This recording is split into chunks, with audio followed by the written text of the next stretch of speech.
I recently came across a question on Tumblr asking how other writers show fear in fiction. I replied with 4 quick recommendations, but I'd like to take a moment to fully explain them, give each one an example, and put it somewhere where it might help beginning writers. The first one was fear and repetition. You can use repetition to build dread. Although writers are often advised to avoid repeating themselves, repetition can be super effective when used deliberately. Consider this passage from a short story featured in my video essay, You Need to Suck More at Writing. For context, a siren has been singing at a tavern each night, driving the town's men into a frenzy. The tavern owner, James, is deaf and has so far managed to protect his son from her influence. When she returns to sing again, the following scene unfolds.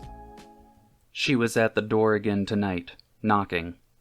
James knew she was knocking at the door by the way the life preserver wreath twitched with each thunk.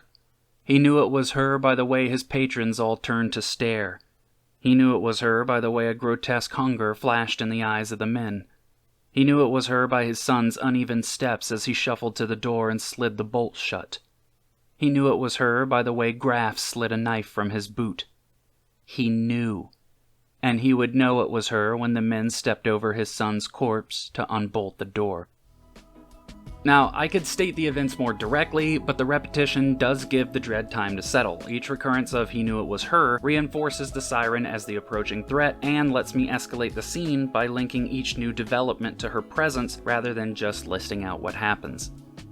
My second recommendation was fearing loss over fearing death. The same passage from that siren story can also give the reader a more meaningful reason to be afraid. Because James is the central character, readers may assume he's unlikely to die before the story reaches its conclusion, which can weaken the threat to his life. His son, however, is vulnerable, and losing him would be worse to James than dying. By threatening something James values more than his own safety, the scene invites the reader to share his fear rather than relying on a danger they may not fully expect the story to carry out. Here's another example from my short story, The Words in the Gateway. For context, Thiago is exploring an alternate dimension and making first contact with a pseudo-telepathic inhuman being that calls itself Sue. His time there is running out, but he's accidentally offended it and doesn't want to go back home while it still harbors hostility toward humanity. "I don't have much time left, Sue," Thiago said. "I know." Panic again, settling in faster and more intense than before. Thiago couldn't think over the wailing of the endless suffering of humanity around him. "I want peace. No, humanity wants peace. How can we have it?" "Can there be peace here?" "I don't understand," Thiago shouted, knowing that if he didn't hit the button on his left wrist soon to initiate a return home, he may never make it back. But would that be a bad thing? If he could stay and explain himself to Sue, could he stop a miscommunication from destroying their relationship with humanity? "You cannot erase memories on purpose. We don't know how to do that yet." "Are memories real?" "No, it's just recalling what was real, what used to be real." "Why do you cling to your memories so, if they are not real? What will you do if I take them?" Thiago's stomach dropped. "They are real, I understand now. They're important to me and I cannot lose them."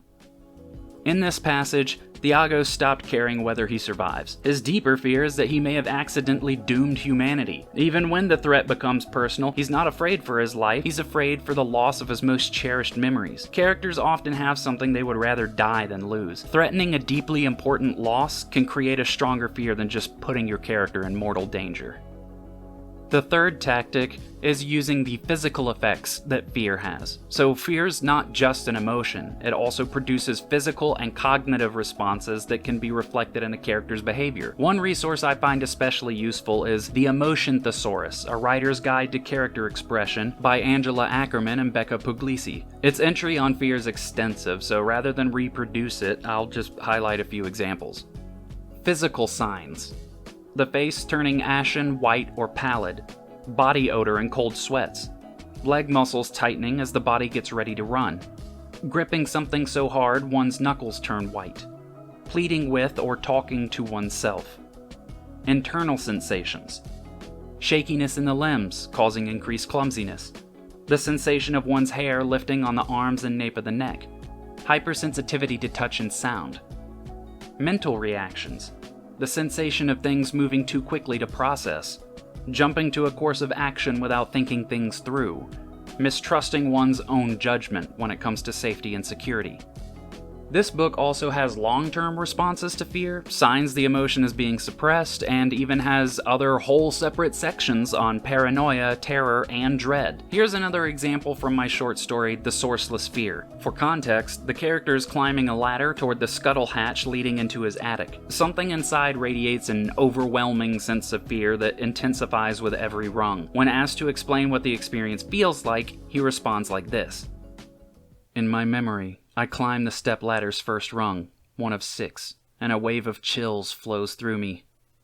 Fear. Now I'm on the second rung and my stomach twists into a painful knot. Nausea. Third, and I can't breathe anymore. The air gets thinner. Fourth rung, and my arm is always stretching further for the hatch but never reaching it. Distance stops making sense. Fifth, I finally make contact with the drywall panel, and ice flows from my fingertips down through the veins in my arm, speeding towards my heart. I feel myself dying. 6th rung, the last one on the ladder. I push. It pushes back. That was as close as I got. I remember swallowing, but the lining of my throat is too dry and it feels like I'm trying to swallow sand.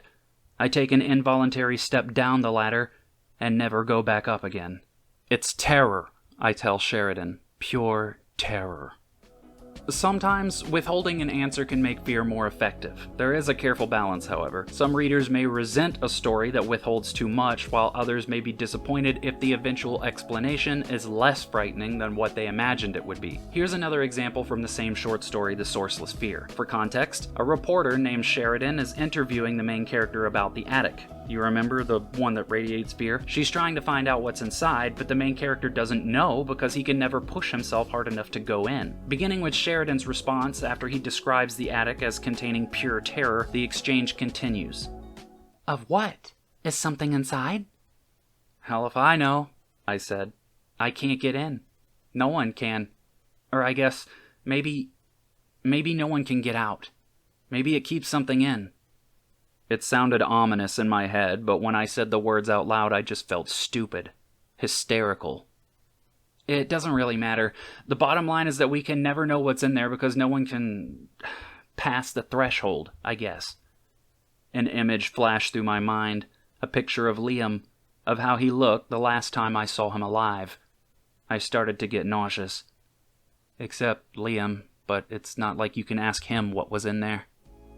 That kickstarts your mind, right? The uncertainty immediately invites the reader to speculate about what might be inside the attic. If Sheridan asked and the main character just said, "It's a bat creature with huge fangs and it eats people," the mystery would collapse into a single concrete answer. And if you think bats are cute, then the story's not even scary anymore. Instead, the passage focuses on a character who feels irrational because he can't identify the source of the fear, and worse, may never be able to. Now, these were just the first 4 recommendations that came to my head. This is by no means an exhaustive list. Fear can also be built through pacing, setting, dramatic irony, isolation, sensory detail, character vulnerability, and countless other techniques. For more ideas, I do recommend resources like the Emotion Thesaurus, but also craft books focused on suspense and horror, and author interviews, and most importantly, go study the stories that scared you to see how they did the effect.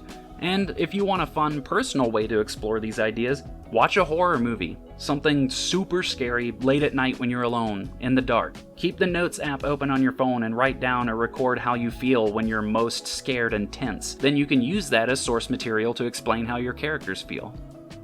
I hope any of this will help beginning writers out there who are trying to get into writing horror or just trying to figure out how to use fear in their writing. Keep at it, and especially if you're a beginner, don't forget to give yourself permission to suck at writing.